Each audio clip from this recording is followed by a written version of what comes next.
Ça fait quelques jours, moi, j'ai mangé un bon maïs collé à sauce poisson. C'était un manger que je qu'on fait et là où elle te qu'on fait, il me dit l'empile l'empile.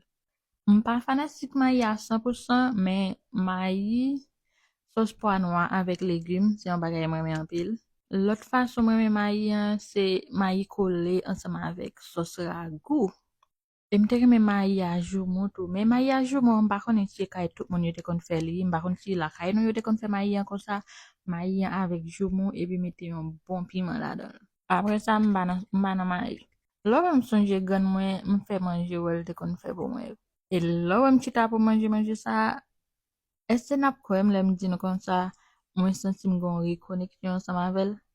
Tout manger gan moi te kon fè trop souvent, m'te kon relé en moi pour yo. Après des fois moi te moins fait yo. Yon lot bagay gen mwen te kon fè anpil, ne kon rele an mwen sos kalalo. Gen mwen fè sos kalalo a tout viande. Même ak viande poule li te kon fèl. Kon yam pap viv kote, lo apwe kon ge de fwa man vi manje an sos kalalo mwen fè li.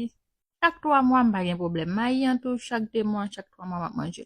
Pou poisson nan ka gen même goût ensemble avec pa gen mwen mette lait kokoye la don. Si son bagay yo pokoye se, next time on fè sos poisson, ajoute lait kokoye la don, et puis wabam résultat. Même dans les légumes, gan mwen de kon mette lait cocoye.